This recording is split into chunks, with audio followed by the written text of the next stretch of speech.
Okay.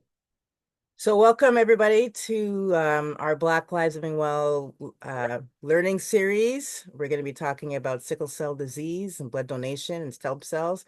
We've got two great guests that are with us here this evening. For those of you who don't know about Black Lives Living Well, basically we're a national organization that's here to support Black health and wellness across the country for all 1.5 million Black Canadians. And so we do that under the 8 areas of wellness, and we also support the principles in the Nguza Saba. So we have lots of programming, we do health fairs, and we have resources, booklets, and videos that we're putting out. And we've also do our webinar series, learning series on various topics. We've done one on breast health, we've done one on skin health, and today it's all about sickle cell disease. So we're very happy that you're here joining us here today. And we've got Biba Tinga and Jacob Marfo, who will introduce themselves as they talk. But first up, Biba is going to be speaking. So let's just get right into this. If you have any questions for our speakers, please put it in the chat. We'll save that for later. And then we'll have plenty of time for questions and answers. So please just put your questions in the chat. Okay, Biba, take it away. Can't wait to hear what you've got to say. Thank you. Good evening, everyone. Thanks for having us today.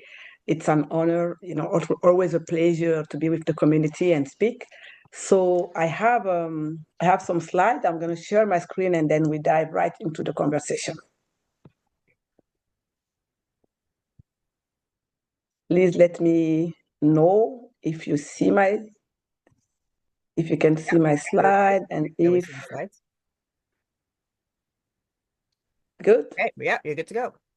Okay, so hello again, everyone. Today we're going to talk about empowering the Black youth. Well, we said Black youth, but you know what? It's for the entire Black community for a healthier future. We're going to talk about blood donation and stem cell pathways.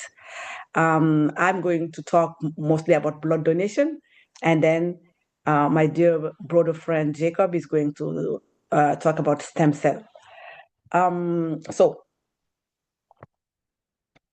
as you know, it's very important for us to acknowledge the land we're standing on. Today, I'm joining you today from Montreal, Quebec, French-speaking side of Canada, but I'm joining you from the unceded territories of Quebec. So, who are we? Let me start with the Sickle Cell Disease Association of Canada and talk about sickle cell disease. I know maybe you know what sickle cell is, but I just want to remind you that sickle cell is a blood disorder, is an inherited blood disorder that affects the shapes of the red blood cells. And because normal red blood cells have a circle shape, and they will move to the vessel to carry oxygen to the organ. In the case of sickle cell, they have this sickle shape, and then it's going to obstruct, the blood flow, and which leads to not only painful crises but also organ damage. So our organization was established in 2012, and before that, there were some provincial organizations in existence, particularly in Ontario and Quebec. But then we realized that some of the issues, some of the projects that we are working on had to be dealt with at the provincial level. So that's when we came together and SCDAC was funded. I became the vice president in 2014 for 3 years, and then I have been in the role of the president since 2017. So we have about 6,500 people affected by sickle cell. And I said about approximately because we do not have an exact number. And the reason being because we don't have a sickle cell registry. A registry means that you counted and you are known to the healthcare system. And without a registry, well, it's not like you don't exist, but you're not counted in the big decisions.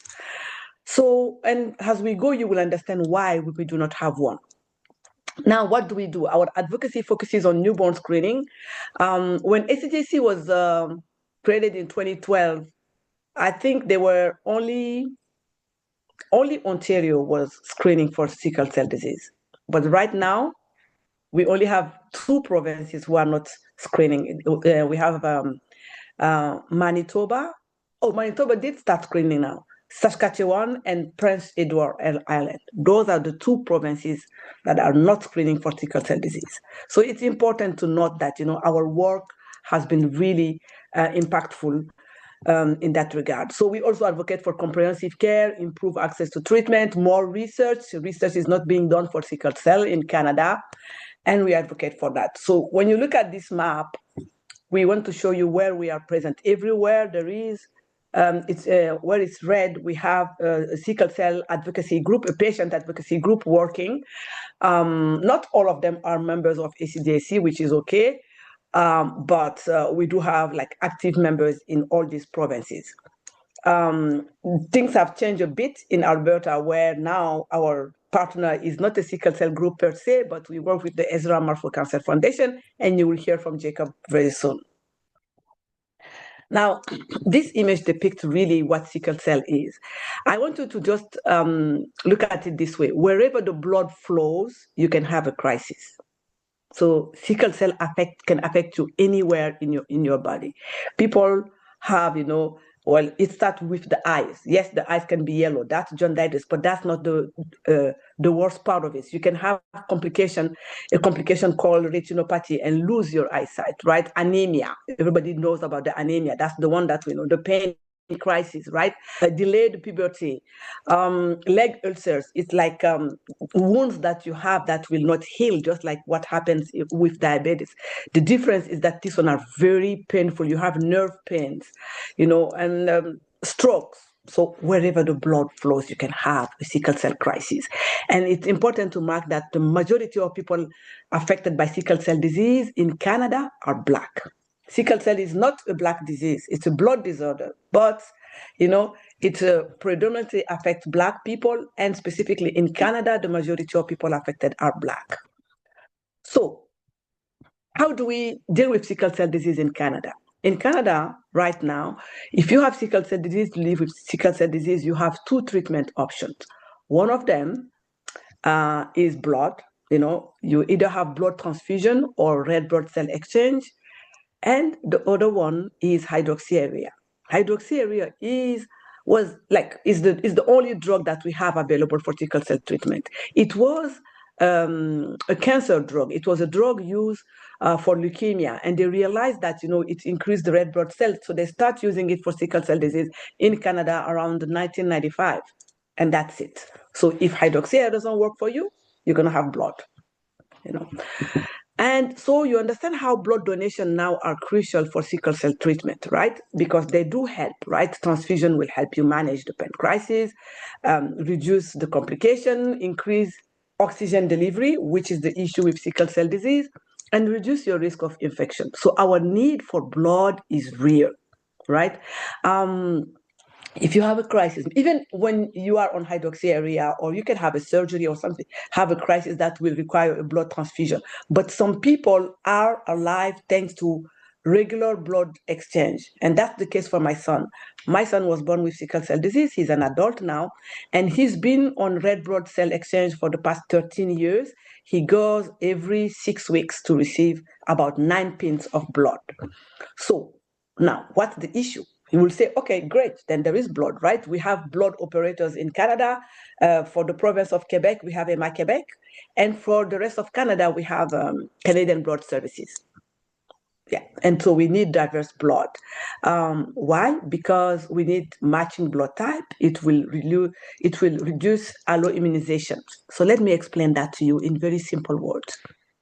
For sickle cell disease, specifically, for better health outcome, it is important that the recipient and the donor share the same ethnic group, the same ancestry. So if you're Black, you have sickle cell disease, you need to have a Black donor.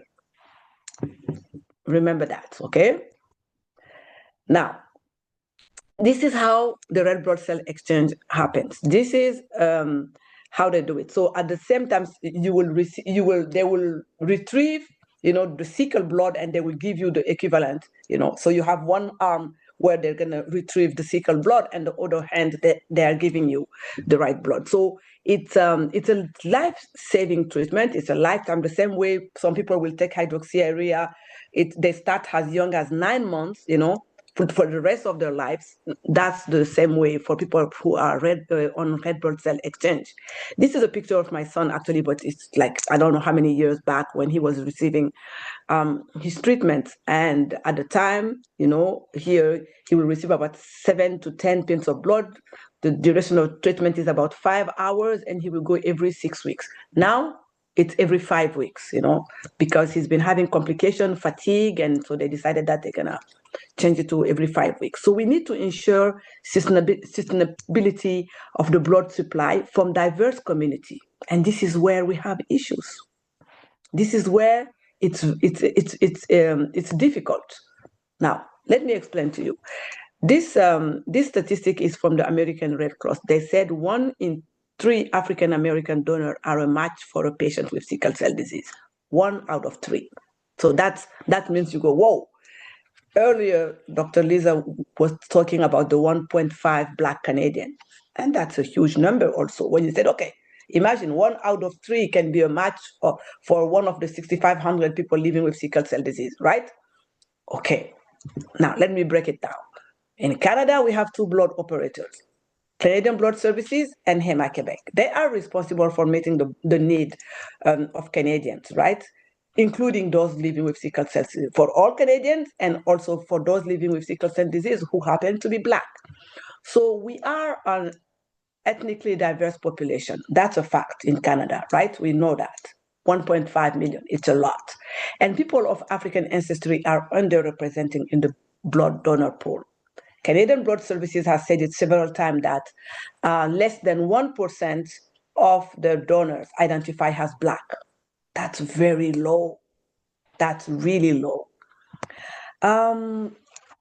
So if you look at the situation, our need for blood is real. People living with sickle cell will start receiving blood as young as these very cute young boys who are the Felix brothers. They live in Gatineau.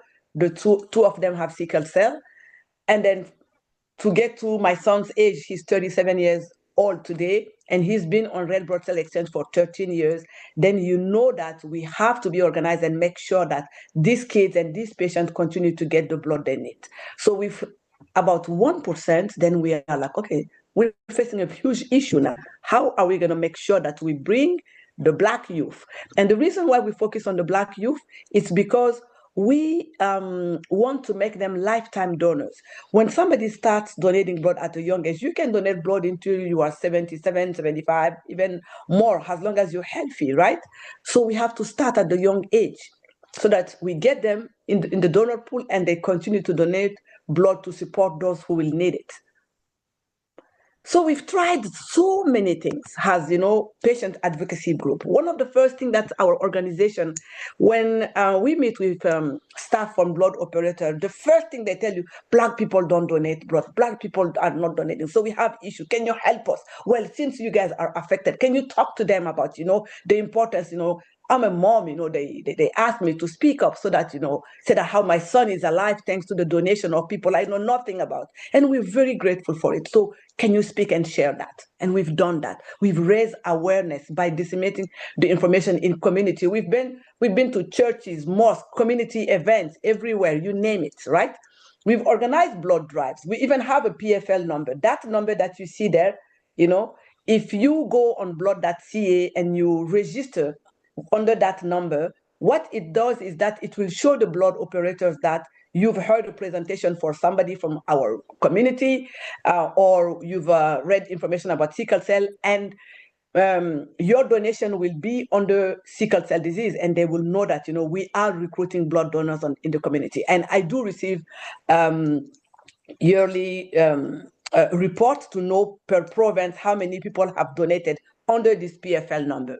So we've done that, we'll tell them we'll send you an awareness T-shirt, and people have donated, right? And we've launched even, this context, per province, and the province of Alberta came first under Dr. Jean Waldron. They won. She was able to recruit, the largest number of Black youth to donate blood. But some people have come to us and say, I couldn't donate blood. I was deferred. I tried to donate blood, but they said that I couldn't because there was something wrong with my blood and I can't donate blood in Canada. Why? Because of the malaria deferral policy. We'll talk about it later. But there were also things we've noticed. The first thing is that, the inadequate representation on all the materials that they were using to recruit blood donors. There was a lack of diversity, right? You go everywhere, you go downtown in any city where you live, you will see those big billboards. It's not for Black people. There are not Black people on it. And they will put, sometimes I listen to the radio in my car, then I will hear Canadian Blood Services is calling for donors. But those are not the radios that the Black community will listen to every day. So we've been telling them, go into those community magazines, go into those community events, talk to the community right there. There was a lack of cultural adaptation, right? They do not accommodate to understand, like, there's a time where you can talk to people, there's a time, there is a way to do it, there is a language you can use, but they won't listen to us. So there was a failure to collaborate with community leaders also, to just say, let me use a trusted voice. They will pick who they want and ask that person to convey a message. It might not work, right? And the staff, people have complained, the way I am received or the way I am deferred, the way they told me that my blood is not good, or they can't take my blood, I don't want to go to, like, it creates trauma. So people don't go back. And in the Black community, health decisions are family decisions. If a mother or a father is deferred in a way that he felt really not treated well, chances are he won't encourage his kids to go and donate blood. And at the end of the day, there was no investment on the Black community for them to be part of the donor pool. So ask yourself why. I always share this picture because you saw the Felix brothers earlier, and these are the Felix brothers. And it's when we start telling them that representation matters, the community needs to know that when they show up, they donate blood, that these are the lives that they're going to save. That's when, under advice from SCDAC, that they had those photo shoots, and they start using a few pictures from people living with the condition, start sharing stories and telling them that, and I think this one, somebody in Toronto one day was going to work and took this picture and said, Miss Biba, guess what? I saw the Felix brothers on the CBS, truck. Oh my God, that's good in the community. And there was another young man, Andy. His picture was used for a billboard in Brampton. Everybody was calling us to say, no, I know Andy. That's my homie. I will go and donate blood for Andy. I told them that this is how you do things, right? You have to speak to the community where they are. You have to go to them and talk to them. So we start doing that. We've organized blood drive, as I told you. This is my son at work, and his team came together and they organized a blood drive to support him in our neighborhood. And that was impactful for him to feel supported, but also the whole community came that day and we surpassed the goal. Everybody donated blood. But we had to get involved. They had to work with us. This is HEMA Quebec working with us to organize the blood drive in Quebec. So they saw the result. But we did more than that. When we realized that there were barriers, we wanted to know. So we went back to the blood operator and we told them, I would like to understand why. Why is it that Black people are not able to be part of this donor pool? Because we are community people. We help each other. We live with each other. So we share everything. How come for sickle cell disease we're not getting the support we need? So when we approached them, then we initiated some community-based research. We went into the community to do some research in collaboration with Canadian Blood Services, and we started in 2020. At this time now, we have our third research project and we have findings. So we were able to look at the barrier and enable us to say, okay, what can help people come donate blood? What are we doing right and what are we doing wrong? We look at the materials, we look at the communication strategy that the blood operator is using, right? We did all that, and the first project was the need for blood for sickle cell disease to the last one that we are working on now. Let me share this with you. Oh, what did we find?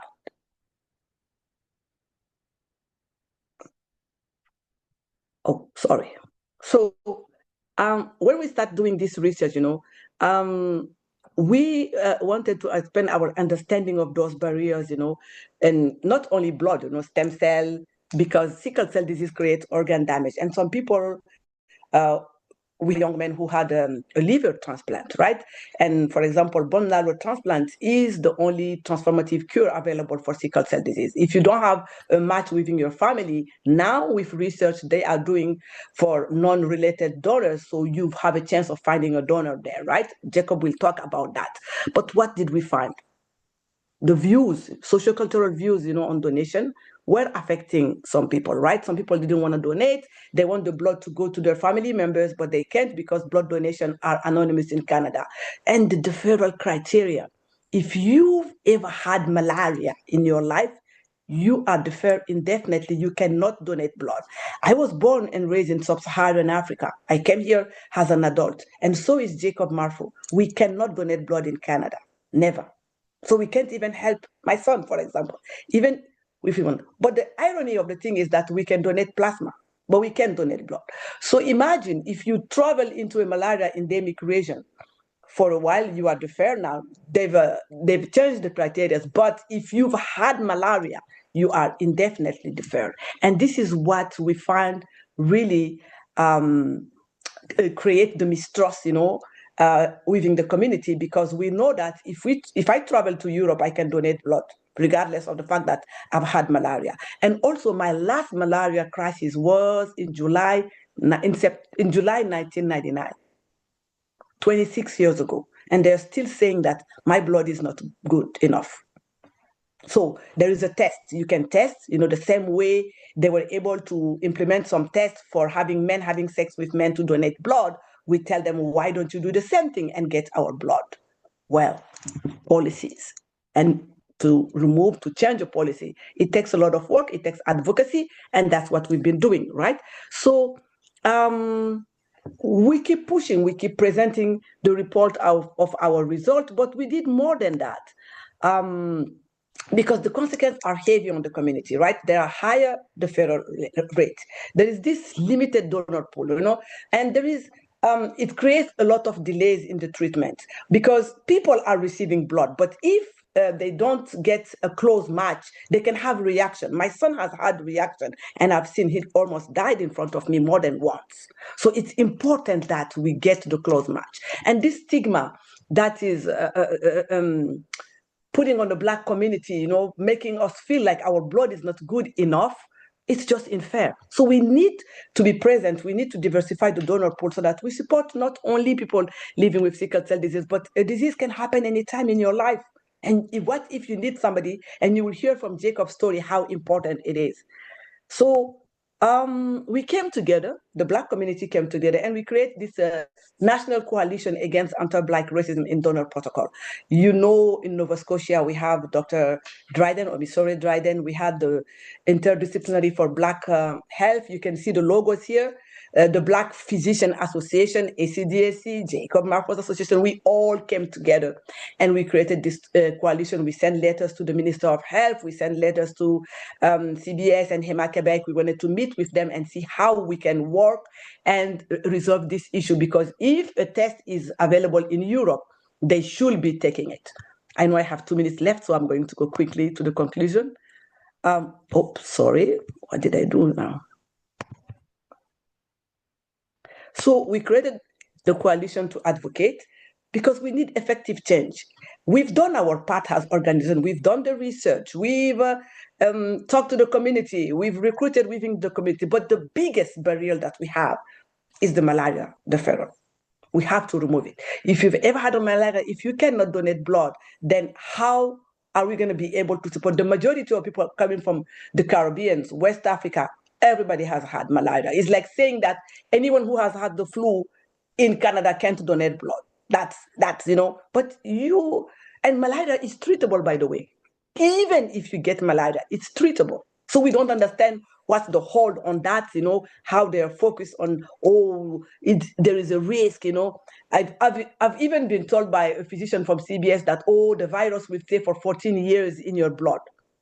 So I know I'm not a scientist, but your red blood cells, you renew your blood every, like it's 120, like, okay, so 120 days, it will renew itself. So if you have sickle cell, it's every 20 days, right? 10 to 20 days. So tell me, how come after 26 years, my blood is still not pure enough? How come? I don't know. So if you spend 6 or more consecutive months in a malaria endemic zone, you are deferred for 3 years. Now, when we did that research, these are the priorities that came when we did our research, and look at them. The community is talking about all this, and sickle cell disease was part of it. The Black community expressed this. We asked them, what are your priority concerns? And this is what they said to us. Sickle cell disease is a priority for the Black community because they know every Black person knows somebody who is either living with sickle cell disease or passed away from the disease. So we are working to empower the community. We're sharing this so that everybody is educated and they know. We need people to show up and try to donate blood. And if you get deferred, then you ask the reason why. If it's because of the malaria, then it's an outdated policy. We need to advocate together to have it removed. Because as Black people, we have a responsibility to support our own community first, right? Before we say that people are not taking care of us. But when we show up and policies are creating a barrier to us, that's so unfair, right? So we work together to increase, to diverse blood donation, to advocate for a more inclusive blood donation system. So you can act on that today.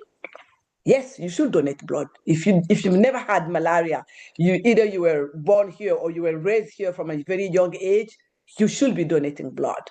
We really encourage you to do so. But we also, if you can't, like me, talk to people around you, your colleagues, your neighbors, your friends, ask them to donate blood. But most importantly, when we call you to advocate with us to make sure that the malaria deferral is removed, show up. Show up. And you can write a letter to CBS and Hema Quebec or the Minister of Health and tell them why the malaria deferral policy is still there. I'm going to really stop here and let Jacob take over and share the rest of the presentation, talk about stem cell pathways, but also how this is linked to sickle cell and what happened to him. Thank you, everyone. Thank you, Biba. Okay, we'll let Jacob come on now. Okay. Yeah. Yeah, 1 second. Can you hear me, please? Yeah, we can hear you. Awesome. Thank you, Biba, for the presentation. You're going to share your screen there? Perfect. Thank you. Yes. Awesome. We see it. Thank you. And I believe you can see my screen now. Yes, we can. Okay. So my name is Jacob with the Ezra Mafo Cancer Foundation.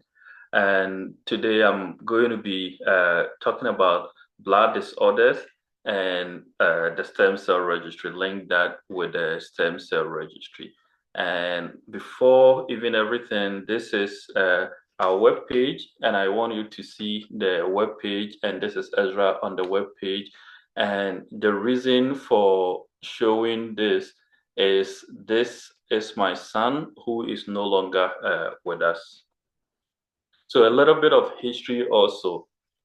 This person is still alive, Kimberly, and stem cell transplant. She was the very first person that stem cell transplant was done on her. And if you look at her, you know 100% that she's Black. So that happened in the 80s. And to this day, we are still fighting for this. So it tells you that not everything is going as planned. We've been able to send a lot of stuff into space. And just a couple of days ago, for example, we sent like Artemis 2 to the moon and back safely, but we still don't even have a cure for a couple of blood disorders, even though in the 80s we were able to work on that. Why? It is because this kind of disease, for example, like sickle cell, affects more people of color, those from the Black community. I'm not going to be talking a lot about sickle cell, but I just wanted to let you know about stem cell transplant and when it all started. It started long ago, and to be able to do that, we need to find a healthy person. So when my son Ezra was born, he had nothing in terms of disease, any blood disorder. Everything was perfect with him. But then a couple of months before his birthday, he started having like some issues. We took him to the hospital and he was diagnosed with leukemia. And the type was a very rare type of leukemia. And let me assume not everybody here is from the medical world. So leukemia is basically cancer of the blood. And so Ezra went through chemo at both the Children's Hospital Stollery in Edmonton, Alberta, for some time. And then he was transferred to the Children's Hospital in Calgary, oncology unit, to receive a stem cell transplant.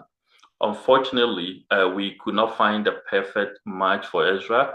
And so after being hospitalized for 475 days, he passed away. So Ezra in all lived 2 years, 2 months, and 21 days. So these are a couple of pictures of us. The one that I have the marks on is when we went to the local clinic, and then the middle one is the very, like, our last day at home, and he wasn't showing any sign of any sickness. And then the one that he has the lab pacifies when we arrived at the hospital in Edmonton. And these are a couple of pictures of him. And the one that he's there with the Nike shirt was his last picture that we took when it was also his birthday. So the hospital allowed us to go with him to Ronald McDonald's house. They were very helpful, Ronald McDonald's house. So they gave us a place to stay throughout the time that we were in both Edmonton and Calgary. And so we went there to just celebrate his birthday away from the hospital and all the tubes. And whilst we were doing that, he got sick. We went back to the hospital and he never went home. And he never got to go back to Ronald McDonald's house again. So just this Saturday, a film about him was premiered. It's going to be on TVs, and we are going around the country to do screening. And so we started in Edmonton. We had the first premiere or the first screening here. And so if you're in Ottawa or Toronto, we plan to go to those places and other major cities within the country. And it's also going to be on TV. And if you have a subscription to TELUS, for example, you can watch it now. So in his honor, we formed the Ezra Marfo Cancer Foundation. And our mission is very simple: to increase stem cell donor registration. So that is our main goal, to help cancer and other blood disorder patients. And the vision is that every blood disorder patient is matched to a stem cell donor. So that is what we've been working on. And to get there, we've been conducting stem cell donor drives and blood donation drives. And one reason we do a lot of blood donation drives also is that when you have, like Biba mentioned, when you have any of these blood disorders, like even sickle cell that he talked about, Ishmael, her son, you need to receive a lot of blood products. And Ezra, when we went to the hospital, the very first month, he was receiving blood maybe once a month. Then it became once every 3 weeks, once every 2 weeks. And as his immune system kind of got more compromised because of the cancer, he ended up needing more than one transfusion a day until he passed. We also provide support, financial and other support, to pediatric cancer patients. So right now we've been focusing on the children's hospitals in Alberta here specifically the oncology unit. So we have Unit 4 here in Edmonton at Stollery, and then we do have Unit 1, the oncology unit at Calgary, the Alberta Children's Hospital.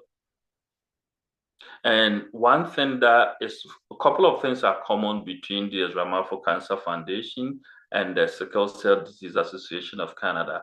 First, we both deal with blood disorders that affect the same community. So blood disorders, sickle cell, leukemia, lymphoma, whatever it is, we all deal with the same thing. And sickle cell, for example, do affect the Black community more than people from other communities. And we both work on the blood donation and stem cell registry. And one thing that is not here that Biba talked about, so I will not spend a lot of time on, is that we both fight the same cause to remove the malaria diphtheria.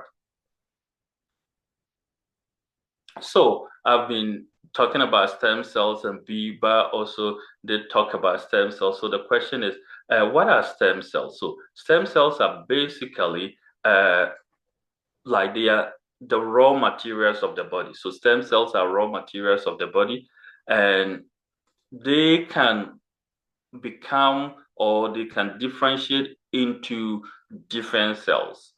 And I'll talk about what it does. So think of stem cells as a newborn. That newborn doesn't know it's in Edmonton or it's in Nova Scotia or it's in like Toronto or wherever. They just know I'm here. And sometimes they don't even know from day one, doesn't even know that this is my mom or this is my dad or this is my uncle or grandpa. But with time, they then differentiate into, oh, okay, yeah, I was born in Toronto. I was born here. This is my mom. This is my grandpa. My grandpa has this. That is what stem cells is about. It's like that basic raw material or cells in the body that can differentiate into different cells as it ages. And it is also able to replenish itself, and it's found in the bone marrow. So if you have a bone, you check the white substance, that marrow, within that is where the stem cells are. They result in the production of red blood cells. So sometimes when I go out to do event, I just tell people, hey, I want to see your hand if you have oxygen in you or if you're breathing. And then most people would laugh or joke, and then they'll still raise their hand. Yes, it's because if you are alive right now and you can hear me, you have stem cells and the production is ongoing. And I did talk about that, so they can differentiate, for example, into the lung cells, the blood cells, and the blood cells. I just showed that. So the white blood cells, for example, they will be fighting infection in the body. If that gets weakened, then you get, whenever there is any infection, it becomes more of a problem, or healing is prolonged. And the platelet, right now, if you have a cat, with time is able to stop. It is because the platelets, they are ready and they are working. And the oxygen transport is done by the red blood cells or the hemoglobin. So looking at the importance of stem cells and the history behind stem cells, starting with Kimberly, when we fly all over here to Canada, what we see is that we have very few people on the stem cell registry. So overall, we have just about 500,000. This number has gone up a little bit, but we have just about 500,000 Canadians on the stem cell registry. And when I use the word Canadian, I'm not referring to your passports. So it has nothing to do with passport. Anyone who is physically present in Canada or who was present in Canada and they are on the stem cell registry. We do have very few people, and most of them are Caucasians. Black on the registry, we account for very, very few numbers. Right now, it's just about 2%. And when we started, the numbers were much, much lower. We did talk to CBS, the number has gone up, but whatever the number, look at how many Blacks are in Canada. from the last census. We have more than 1.5 million Black people who identify as Blacks in Canada. And as Biba mentioned, if we are able to get even half of these people, or even half is even like a little bit greedy on my side. Let's even get 1/3, 500,000 people on the registry. 500,000 Black people on the registry. That will help a lot. That will help save the lives of the people who have been staying in hospitals waiting for that perfect match. That will help to help families so that we don't end up with Ezra's, like my boy who passed away because we could not find a perfect match for him. Between 2016 and 2021, we all know that Black population, in terms of the percentage, we had the highest growth. And yet, very few are on the stem cell registry. We've been going around the country, crisscrossing, doing events here and there. Yes, very few Black people like you and I are on the registry. There is a reason for that. Of course, there are a host of other reasons, but one of the reasons is that we are deferred because of malaria.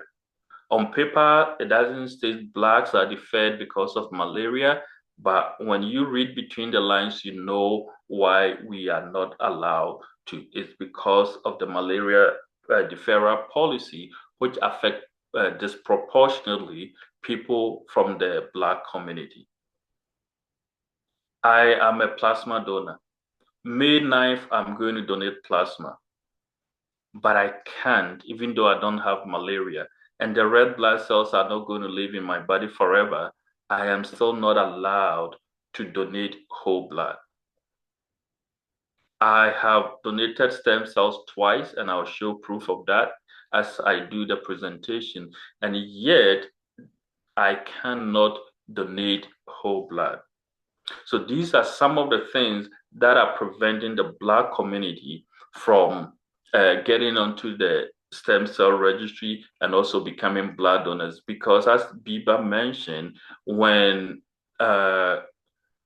someone says, oh, because you've had malaria, you can only do partial donation, but the whole blood is not needed, then some would just say, well, if you don't want my blood, I'm not even going to do it at all. One part that we also miss in our community is that even if you cannot donate whole blood, you'll be able to donate or get onto the stem cell registry. Getting onto the registry is very, very easy.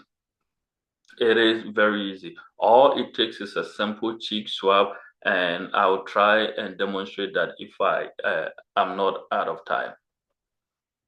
There were other groups that were not allowed to do whole blood donation, like same-sex couples, for example. That has been lifted, and so they are able to do that. But the sad thing is malaria. If you have had malaria before, there are so many ways that it can be treated. If you go to any clinic in Ghana, Nigeria, or wherever, or India, they just give you a couple of medications and the malaria is gone. Malaria is treatable. If we were to ask Biba, do you want your son to be healed of sickle cell and have malaria? I think before you finish the question, she is going to say yes. Yes, malaria. I want my boy to have malaria and not sickle cell. If you were to ask me, do you want Ezra to be alive today so that he will have malaria? Before you get to the middle of the question, my answer will be yes, keep him alive. Malaria is treatable. Death is not.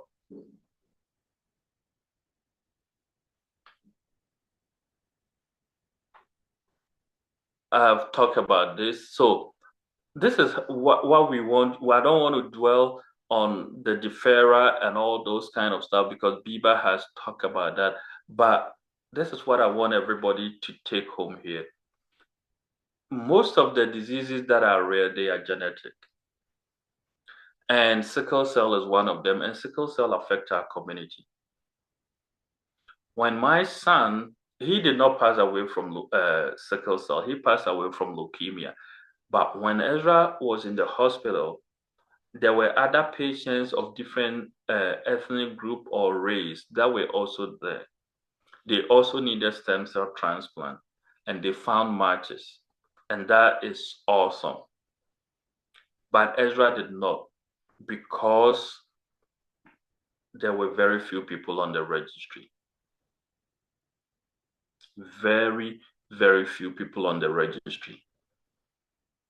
And the smaller the pool, the more difficult it is to find a match. So I know some patients, for example, who found matches in Europe because they are Caucasians. How many stem cell banks are in the whole continent of Africa? We don't have them. Whenever anyone there needs a transplant, they are flown outside the country to get it, outside the continent to get a match, or they go to South Africa, and that is a private one. So when we are here in Canada, we need to get our people to be on the registry. So anybody between the ages of 17 and 35, I know a lot of people ask questions about why the age. I will expand on that a little bit. That is the age that the stem cell is considered to be the healthiest. But irrespective of that number there, if you are even 4 years old and you are a match for someone, you can still donate. I donated stem cells when I was older than 35. So you can still donate. But to be able to donate, you need to register. It's like somebody comes here today and then they say oh, everyone who is in Quebec, we are going to give them $5,000. If you are not in Quebec, no matter your need for money, you are not part of that. So if you are not part of the stem cell registry and someone needs a match, unless you walk to a facility and get tested for that specific person, you cannot save the person's life. What about, I am in Edmonton, Alberta. What about if right now I am a match for someone who is in Halifax? They will never know why, because I am past the age of 35 and I did not get on the registry within the 17 to 35 bracket. So if you know anyone between ages of 17 and 35, get them as soon as possible to get onto the registry. That is the best gift they can have before they turn 36. And there are so many of people who were born in Canada. If you were born in Canada and you have no history of malaria, you can donate whole blood. Biba showed you someone who requires blood exchange all the time. Ishmael is just one. There are a host of other people from our community who require blood blood exchange. So please, if you were born here or you have not had any history of malaria, we will continue to fight for the deferral to be removed. We will continue to do that. But until that is removed, you can still go, if you've not had any history of malaria, to donate blood so that we can save other people. And as I mentioned, I donate plasma. So you can also go and donate plasma, even if you've had malaria in the past. So maybe you cannot donate blood. You cannot, you are past the age of 35, so you cannot get onto the stem cell registry. What can you do? You can volunteer. So the organization, Lisa's organizations, for example, we all want to live well, Blacks living well. So if you want to do that, you can volunteer to support their cause. You can volunteer with the Sickle Cell Disease Association of Canada. You can volunteer with the Drama for Cancer Foundation. Most of us, the non-profits and the charitable organizations, we do run on volunteer basis. And so we need you. If you can't even do, you can't donate blood, you can't do much, you can still volunteer today to save lives. And you can also contact your MPs to work on Bill S201. We have a bill that is coming out, and I know Biba forgot to mention that, but April 17th. It is going before the House of Commons. It's already been passed in the Senate. It has had the first successful reading in the House of Commons and is going on April 17th. Unless something changes, it's going on April 17th. We need you to call your federal member of parliament to support the bill when it's tabled. And you can, if you have 5 friends who are between the ages of 17 and 35, you can host events to do stem cell drives. We will supply you the kit. It's free. I have a lot at home. If you see boxes behind me, they are stem cell kit. We can send you some. It's 100% free. And you can also pull them together to go and help with blood donation. And these are the 2 times that I did stem cell donation. People think, oh, stem cell transplant, you're going to cut my arm. And then no, stem cells are in the blood, is liquid.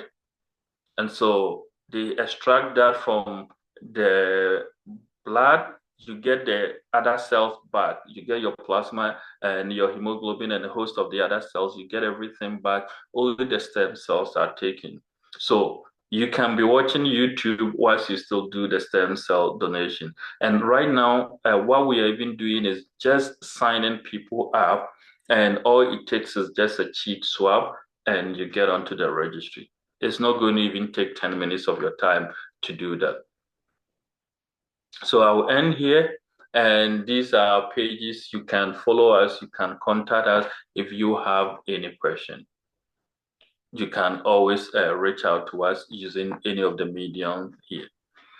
And I want to end by thanking the organizers here, Lisa, Sharon. We want to say thank you for bringing us on board to talk about how together we can help the Black community to live well. And I also want to thank Biba with the Sickle Cell Disease Association of Canada for the positive partnership that we have, and also the Edmonton Community Foundation who support the Ezra Marfo Cancer Foundation. Thank you. Thank you so much. This has been very touching, I must say. That you're both great examples of people that have loved ones that have lived with these diseases, and you've turned it into a positive, and now you're amazing advocates.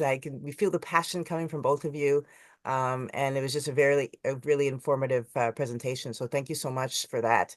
I'm still waiting for people to put questions in the chat, but I have a couple questions. I have a couple questions. Good. Okay. So a lot of questions actually. So let's start with so Biba, the PL number you mentioned. So tell just repeat what that's all about. Like I'm not sure how that works. So it's called a partner for life number. Okay. So what it is just like an identification number given to our organization by Canadian Blood Services.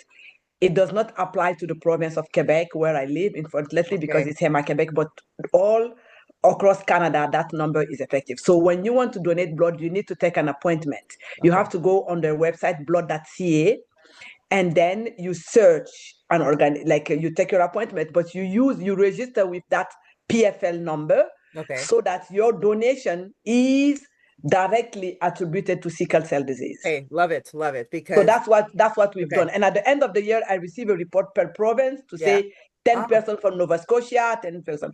Like everybody I know, I tell them, go on blood.ca, and you can search our organization also by name. You type Sickle Cell Disease Association of Canada and you register. And then it doesn't necessarily mean that your blood will go to a sickle cell patient, but they know that the work, like the talk we've done today, if everybody on the call goes and say, I'm going to tell my family members to donate, we will know that, okay, this talk was effective today. Right. So that's what it is. I love that because if I'm going to, I haven't donated blood before yet. Yes.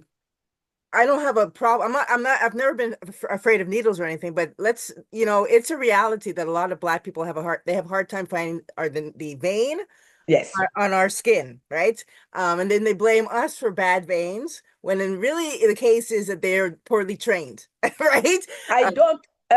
Dr. Lisa, I don't even think because they're poorly trained. Do you know what it is? What? I had a blood. On April 8th, I went and it was a black nurse. Okay, Yes. she tried once and she got my vein, and I Yeah. have very tiny veins. And do you know what she told me? What'd she She say? said, "Oh my God, I'm glad you came. It makes me feel good because I missed the two first one, and I was feeling like I was a bad nurse." And I think I look at her because I'm an advocate, and I told her, I said, "Are those two people white? They were white before." She said, "Yeah." I said, "Okay, I know why you missed them." I think she was just tense and stressed Yeah. because that's why. And when I came, she was comfortable. She just put the needle, Right. starting, and the sister just got the vein, like, second Yeah. try. So Yeah. I think sometimes when they say, "Oh, they can't find out," I think even I can see it because my son has received so many, times needles. So I think they're even too tense to touch us. They're even stressed, to deal with us. And Yeah. sometimes that's why they just get so nervous. I'm telling you, I've been in the hospital so many times. Yeah. And my son now, the minute a nurse starts trying, he tells me in our language, in our native language, he will Yeah. say, "She's not good. She got to go." She's not good. Exactly. So I know that, I have to put my warrior mom hat, and Yeah. I will Yeah. say, Yeah. "Okay, let's work on it." So yes, and there is that issue, and there is culture. Some people, because of some religious belief and concerns, they want Yeah. their blood only to go to their family members. Yeah. They don't want it to donate. But we have to educate ourselves because Jacob's family has suffered such a devastating loss, I know. and Yeah. it shouldn't be, right? We No, it should be shouldn't. able. I'm sure if even half of the 1.5 million people Yeah. were in that registry, Ezra will be with us today. Yeah. Yeah. Yeah. And as I told you, Absolutely. my son is alive thanks to the generosity of Canadian I know nothing about. Yeah. But let me share this with you. Mm. We met his doctor on March 10. On March 10, she told us that by the time he turned 18, so he's 37, so 18, on that day, on March 10, he had received 901 pouches of blood. Wow. That's a lot. It's a lot. It scared me to death. And that's not, we don't count when he was receiving care, at the pediatric level. Mm-hmm. And I know that my son is paired with about 10 people in Quebec. Mm-hmm. I don't know who they are because it's anonymous. But Dr. Lisa, here is what I live with as a mom: fear. I'm like, so these people are the closest match to him genetically because we don't have family here, right? And I'm like, what if something happens to them and they decide not to donate, or Yeah. they move, or Mm-hmm. they get sick themselves? What happens to my child? Yeah. I need them to expand that pool of donors. And I know with immigration, we have people who even come from the exact same country as me. Yeah. I know which tribe we come from. I know where we come from. So I can locate people who are the same as us. I'm Yeah. sure but they've had Yeah. malaria. So Yeah. they can't donate blood in Canada. So that's why we are working to tell them, remove. I even told CBS, maybe you should create a project pilot and have a separate blood bank for us. If Mm-hmm. you're that afraid of our blood, give it to our kids. They can take it. Right. They Yeah. go, well, that will be really a discrimination towards Oh, you guys. no, But no. I'm like, you are discriminating You're us discriminating already. already. Exactly. Yes. So just do Exactly. it, right? Well, that's not a bad idea. At the end of the day, we got to do what we got to do to save our community, right? So Yes. Yeah. I still disagree with you about the whole blood thing because I have veins and that, some people usually, sometimes they don't get it. Most of the time they don't get it and they got to try 2, 3 times or before they get it. And then I have people that get it right away. So for me, it's a training thing, I believe. And I've actually been trying Okay. advocate for trying to get vein finders so that we can kind of minimize that kind of Oh, hesitancy from Black people particularly, because I hear from a lot of Black people, they have a hard yes. time drawing their blood, right? So Yes. I think there needs to be some improvement there. Um, Yes. uh, so I think Ayana, there's a question about the yeah, blood yeah, stem I was just gonna cell ask, yeah, we have a disease. question here about the 17 to 35-year-old stem cell donation. Yeah, Why this 17 to 35-year-olds? Jacob.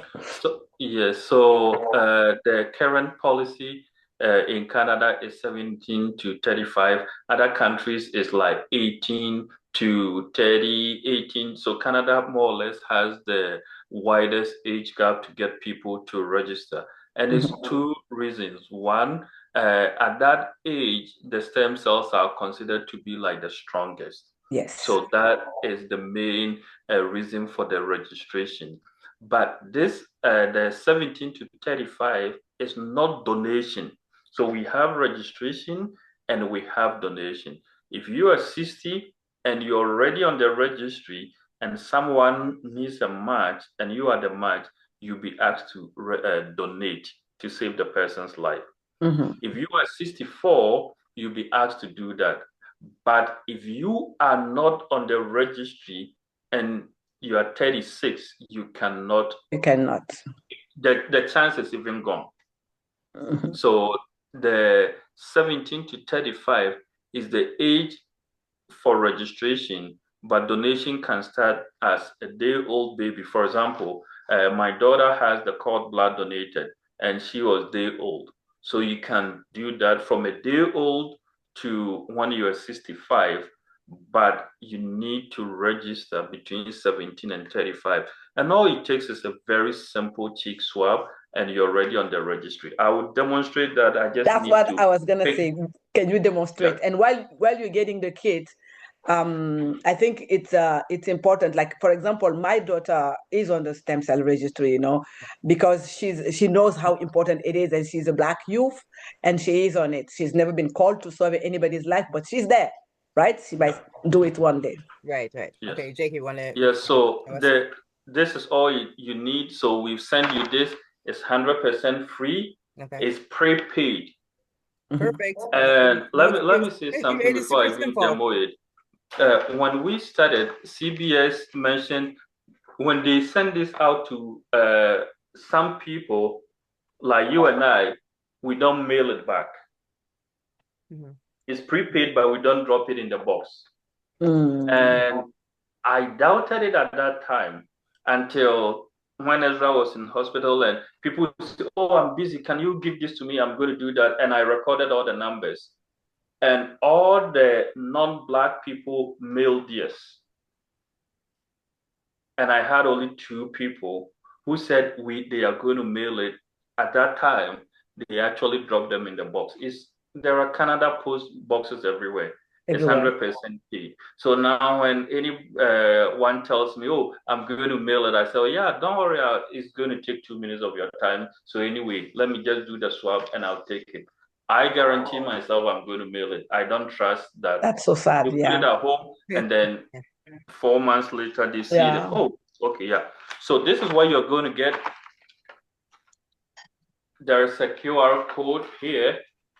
We can see. Can you bring it? Yes, yes, right here. Yeah, okay. We see it now. So there is a QR code. Yeah. And that same code is also on the envelope here.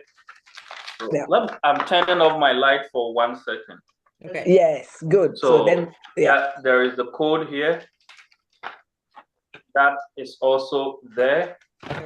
And then you get extras here. So you have the same QR code and label, barcode, all here. So all you need is to take your cell phone and you can make excuse. Oh, I speak only French. Well, scan the French one. Okay. Oh, no, I speak only English. Okay, do that. So there's also no excuse. And then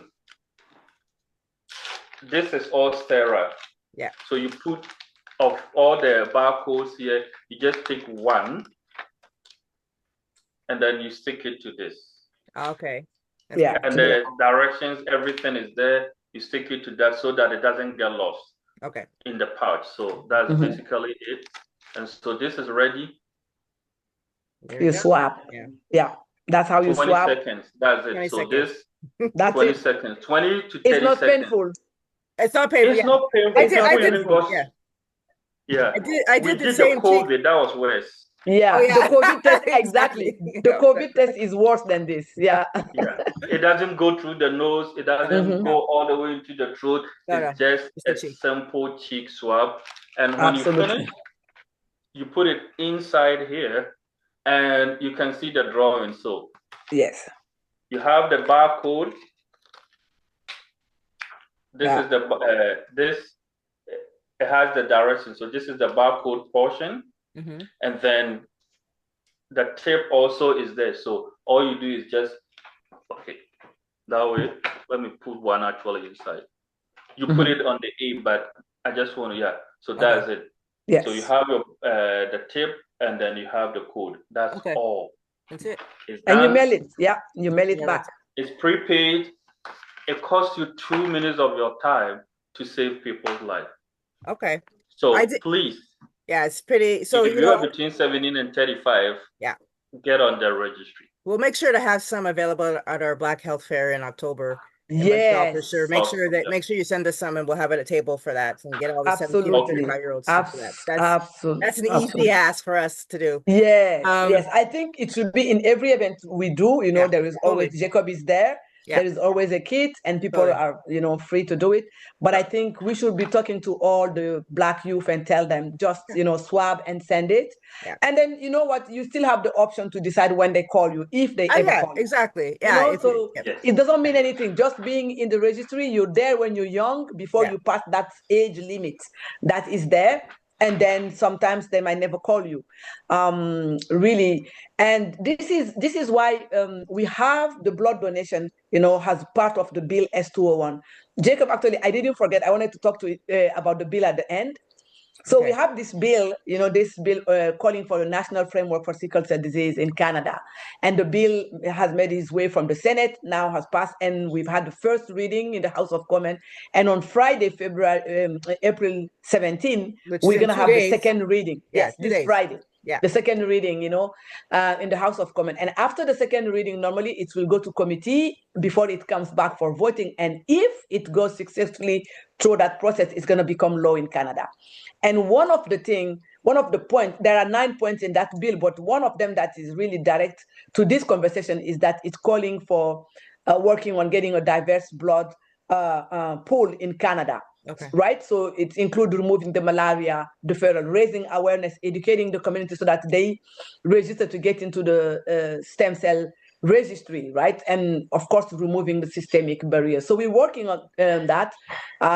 We are engaging the blood operator, CBS more than Hema-Quebec. Hema-Quebec has been very close to any type of communication about this, but we're also engaging Health Canada to make sure that our children don't have to suffer, or anybody from the Black community will not, one day need a stem cell registry or blood. And then, yes, thank you for sharing. That's the bill. Okay. You can go online, and we can even drop the link if you want here in the chat. Put it in the chat, please. Yeah. Put the link, Jacob, in the chat. Yeah. Go and read, this bill. There are 9 points, and all of them are very important. And what you can do, what you can do to support this bill, you can do it before Friday or after Friday, is that we need everyone to call your federal MP. Do you know who your MP is, your federal MP? Call them. Request an appointment. Usually when you call, and they can meet you, right, in their offices, in your neighborhood, go talk to them. Say, I have sickle cell, or I know someone who has sickle cell, or I am from the community, and I would like to know if you will support this bill because it's coming for a vote. Yeah. Please, we need your support to do that. You can a phone call or an email, write to them. The link is there. You can send them to say, I want you to support this bill so that, we get a national framework for sickle cell disease. Please, please, please Is it possible to make it super simple for us and actually give us like a one-liner? We do have it. Yes. Put it in an email, and I'll put my name on it. I'll press send. Make it super simple. Perfect. I will send it. Perfect. Then we can send it through our newsletter and make sure that's done as well. But I see you put the link there, Jacob. Thank you. We have a question that came in. Does having multiple racial background affect finding a blood match? Does having multiple racial background affect? I don't think so. I don't think so. I don't think that was the issue for Ezra. For him is that there were no people who they can even test to see if they do match it, right? We all have multiple backgrounds, right? Racial background. Like I know I'm Black, yes, but I know I'm African. So as I can say, I can retrace, which tribe and which area I come from 3 generations back right now. But the problem is, I am still mixed even within Africa. There is diversity within the Black community, right? My grandparents come from Burkina Faso, is one tribe. And then my other grandparents come from Mali. And then I was born in Niger, they married. So there is, genetic differences that come together. So we have diversity in the Black community. It's a non-fact. With slavery here, people came and then people are mixed. So there is, but it doesn't matter because there is always somebody who has the same, genetic background as you. But if they are not donating blood or being in the stem cell registry, they can't help you, unfortunately. Okay. So for donating blood versus donating stem cells, how long does it take to donate blood? Let's start with that, and then we'll ask the same question for stem cells. What's the That's a very short process. Yeah. Do you want to talk, Jacob? Do you want to speak? No, you go first, and then I'll add to that. Yeah. So it's a very short process. I think, what is difficult is for you maybe to take the appointment and then drive to the location because you have to go to a specific, that will take more time for you than even the fact donating blood. It depends how busy is but you have an appointment, you come, right? They will screen you and then you get to donate the blood about, I would say, 30 minutes. Okay, 30 minutes of our time. 30 minutes, really. Okay. If you like the time you would spend. How much blood do they take for blood at the blood drive when you donate blood? How much are they taking out of you? So I'll come in on that. Go ahead. I'm just looking at my app and my own donations. Yeah. One was 38 minutes and the longest was 46 minutes. Okay. And the 46 was for 780 mils. So it depends. When you go to do the blood donation, you get weight. Our weight change from time to time. Okay, so your weight. All those are done, and then based on that, CBS or the nurse will know exactly how much they can take, and then they also take a small portion of the blood first to do a test, and so that will also indicate how much. So that plus the body weight and other parameters, and even your temperature is taken, that will determine how much they can take. But you are not going to be there for longer than 1 hour, but you can stay and then have the snacks if you want after that. Yeah. So 700 mils, just a little bit shy of a liter, basically, of blood. Yeah. Okay. And Dr. Lisa, that question is very important. I have to expand because the time that you do the actual donation might be 30, but yes, Jacob is right. By the time you arrive, and you have to stay, you can't leave right away, right? They will ask you to stay a little bit. But one of the things that I really want to talk about is that there is a barrier to that for Black people. Yes. Okay. Let me explain, right? If you look in every city where we live, blood donation centers are usually located downtown. Okay. Right? Yeah. They are not where the community lives. You have to travel far to come. And that's also, for me, it's a barrier. Yeah. We've told them, you need to have the clinic in the neighborhood where people live so that on weekends or after work, if they have time in the evening, they can go and donate blood. Because then it becomes like something not affordable for Black people, because usually they have jobs, more than one job, they have young kids, they don't have somebody to watch the kids. So for them to leave all that and then drive to go downtown, and then donate blood, they don't have the time. Yeah. So one of the success I've seen in Quebec, right? With the Quebec group, the Quebec Sickle Cell group, which is led by Mr. Wilson Sanon, whose firstborn passed away from sickle cell disease, and he founded the association in 1999. He was the first to tell HEMA Quebec, you want blood from Black people? You need to work on weekends, because they usually don't work on weekends. Right. He said, first, you need to work on weekends. Second, you need to come to us after church service. Absolutely. If your truck is there, they will donate blood. Okay? Yeah. And then he is the first. That's why in Quebec, particularly, they have more success within the Black community. You're right. They start working on weekend. They have those trucks. They will come in front of a church or a community center. Sure. They will go where the Black community is, and they will organize drive on specific days. There is a holiday. They know that people are going to be home. Then they organize a blood drive within those communities, and they will drive and come to them. And they always get. When we organized the blood drive for my son in my neighborhood, I believe the objective was about 30. we've surpassed it within the first hour. People just showed up because it's just in their backyard, right? Exactly. Yeah. So these are barriers that they voluntarily put for the Black people, right? You have to drive, you have to come downtown, you have to, have time. Nobody got that time because we are surviving right here, right? We got to work, we got to pay bills. Yeah. So get those centers, get one in every neighborhood, and it will change the game right away. And that's when I talk about there is no investment on the Black community, because that is an investment on us. Look at the Black neighborhood, you will not see a donation center in Black neighborhoods. Right? So we have to ask for it. So the community needs to speak up. When you call your MP about the bill, tell them that.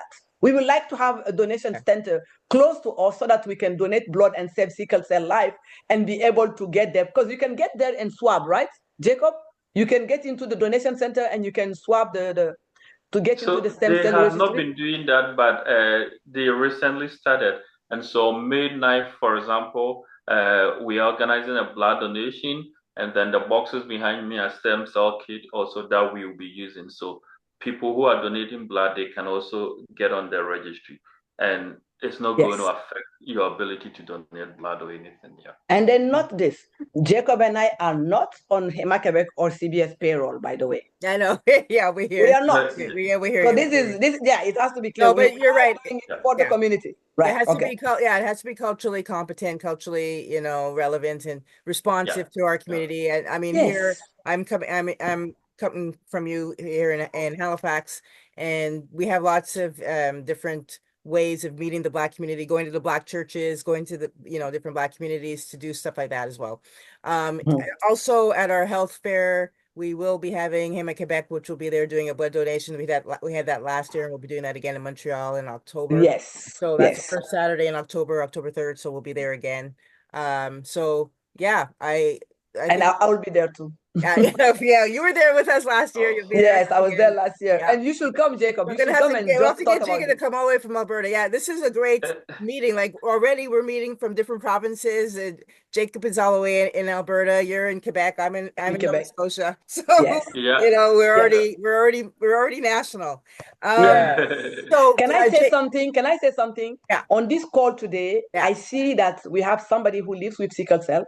Yes. Okay. We have a caregiver, a parent to someone who lives with sickle cell. Okay. And we also have an SCDAC board member who is a retired nurse, who was the person who initiated the fact that sickle cell curriculum is added to the training of nurses in Ontario at Humber College. So we have community advocates listening. So this is how important this conversation is. And thank you all for joining us tonight. And it's important, So by us. Yeah. Why do you think would you say that there's hesitancy within the Black community to go and donate blood? Yeah. And why do you think that? Where is that coming from? What do you think? So when we did one of the research with the Interdisciplinary Center for Black Health, a woman who is, I believe she's a Caribbean, she shared something that was really traumatizing. She said that she went voluntarily to donate blood, and they called her back, and they said that we can't use your blood donation is not good, and we are letting you know that your children cannot donate blood, and your grandkids will not be able to donate blood. That's a bit crazy, yeah. And then they did not explain why. Right. That's all they tell her. So that woman was so traumatized that she won't go back, but she will not also tell her kids to go, because she goes, okay, you don't know what's wrong with my blood, what's wrong with me. And that's what I said, the language that is used, the way that people are treated, it creates trauma because health decisions are family decisions, people don't go back. In the Black community, we go to the same mosque or church where our parents go, right? We hang up, we hang out in the same neighborhood. That's how it is, right? So we perpetrate the same behavior. And that's what is happening, right? It's cultural. It's just social. So, and I think they are using that against us because they know how we operate, right? So let's just defer the mother, and you will know that you won't see the kids, you won't see the husband, you won't see the grandkids. Yeah. But they never explained to her if it's about malaria or what this is about. She couldn't tell us. So, and we've had so many people say that, oh, she was so dismissive. She just tell me that, oh, you've had malaria, we can't take your blood. Black women get deferred. Do you know why? Why? Because they will tell you that if you go, let's try, anybody on this call, if you can go and try, chances are they will tell you that, oh, we can't take your blood today because you are anemic. Yeah, iron is low. But and the iron is low. But the issue is they are using, how will I say, white standards, the probably. standards they're using are for Caucasian women. Exactly. And we Black women and Asian women, we have a lower level of iron. So we've always been like that genetically. So we tell them, you got to change that, right? Okay. Yeah. You can screen us. So you see, all these are the barriers that make people hesitant. Or if I go, they're going to tell me that I'm anemic, and I'm not, you know? But they use it because they don't want to change. So that's when we say systemic barriers. Policy change is needed. Okay. They put so many barriers for us. Yeah. Screening for SCD, like, so I didn't know that I could actually screen to see if I'm a carrier. What's the process for that? So that's you can screen, but it's quite difficult. Yes. When a child is born, the newborn screening, it's now available everywhere, right? In Canada almost. So every child born in Canada will be screened. As of a certain year? Like, I don't know if in the 80s they did it. At a certain year, Now, but they do it in Nova Scotia. As of what year would you have been born to be able to have been screened for sure? Oh, no. If you're born now, like now. In 2020. Yes. Okay. Yes. Okay. Now you can get screened. So those are for the babies, right? Now the adults. Yes. Like you, if you don't know your sickle cell status, you're gonna have to go to your physician and request for the test. You have to go and ask. Sometimes it's not covered. Yeah, it's not covered. Okay, what's the name of the test? What's the name? So it's you call it an electrophoresis of hemoglobin, and they will tell you if you are a carrier or not. Okay. And we advise young people before, if they decide to have kids or to get married, they should get tested, both of them. Okay. Because for a child to have sickle cell, both parents have to be carriers. If both parents are carriers, so chances are on every pregnancy, there is a 25% chance that you may have a child with sickle cell or a child who is a carrier or healthy. So just get tested, go to your doctor, your family doctor, say, I don't know my sickle cell status. I am part of the Black community, which, it's at risk. So I would like to know my sickle cell status, and get tested to know.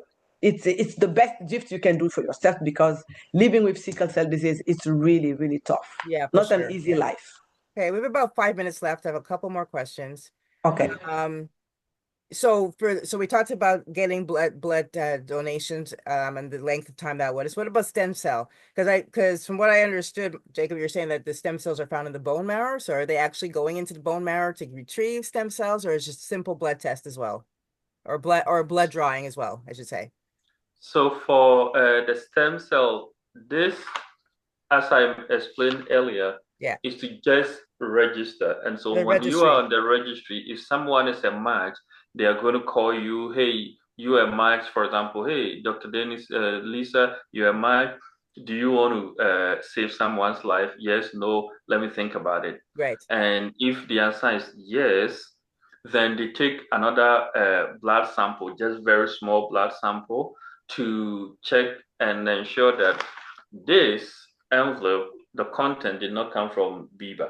Because when you are doing multiple events or events with multiple people, there is a chance that someone might accidentally flip the wrong one into that. So this is from Lisa and not from Biba, number one. And then you are registering today. Your conditions might change in 20 years down the line, or when you are 60. So are there any diseases or any condition that prevents you from donating the stem cells? No, they've done a check, everything is a no. Then you are asked again if you want to do that, you complete another paper form. Yeah, I want to save the person's life. Then you get a medication, it is called GCSF. So your body is producing the GCSF, but it's not enough. It's just for what you need. And so with the GCSF, what happens is it tells your body that it should produce more stem cells. So the stem cells are in the bone marrow, but when you take the GCSF, it moves out of the bone marrow. It is the extra one that your body was asked to produce, that so the cup is going to be full, and then it's going to be spilling into the bloodstream. So Okay. when that gets into the bloodstream, you do what is called the peripheral donation. So the same way that you do blood donation or plasma, it is 100% or 99% the same. So you get two lines or multiple lines in both arms. One is taking the whole blood, which contains the stem cells, and then one is returning every other blood component to you with the exception of the stem cells. Gotcha. And then the stem cells goes into the bag, and there is a machine called euphoresis. It does all the separation, and so it gets into the bag, and they can treat that or screen it and give it to the patient. Okay. And that's a bit of a Dr. longer, it Lisa, sounds like a little bit of a longer process than 38 minutes. yes. Yeah.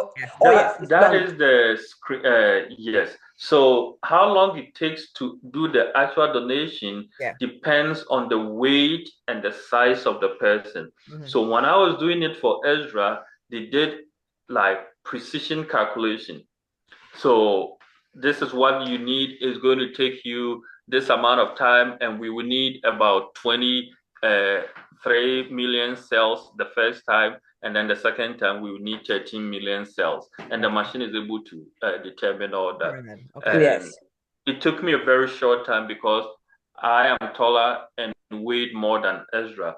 Okay. But if I was the patient and Ezra was the one who was going to give it to me, then they would do it long or multiple days to get enough to save my life. Okay. Yes. Perfect. Dr. Lisa, can I Yes. make a comment? Sure. So you see, when they needed the stem cell for Ezra, they took it from Jacob. And then Jacob donates plasma, Gotcha. but he can donate blood. Right. Right. I don't want his blood. Yeah. So, and that's the last question I want to end off with. We have about 2 more minutes left. Yes. So this whole malaria deferral, this is really annoying me. Yes. And so what can we do as a Black community to fight that? Is this part of the bill as well, or what can we do specifically regarding that? I will say send a letter to the Minister of Health. Okay. Don't send it to CBS or HEMA Quebec. They won't do anything with it, but write to as an organization, you can write to the Minister of Health. We've sent letter. We can send you a model if you want. Yes, please. Send and say that, you don't understand why this outdated policy is still in effect when there is a test available, and they should speed. They will say that, oh, CBS said they're doing it.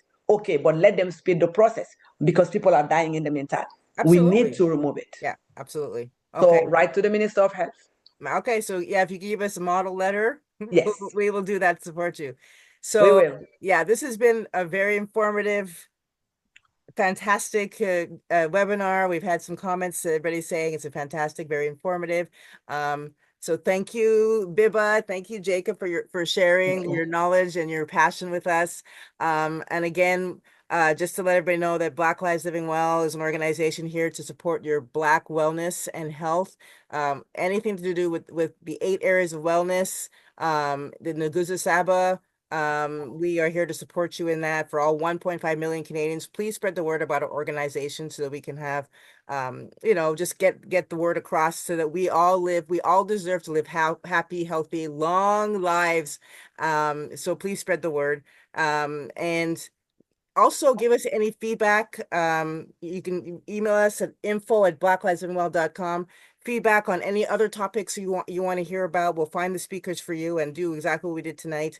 So we've got others up the pipeline that are coming. So we will just stay tuned in our newsletter. Follow us on Eventbrite as well. So every time we pop a new event, you'll be able to find it right away. We have Facebook, we have Insta, we have a YouTube page. We're just getting the word out.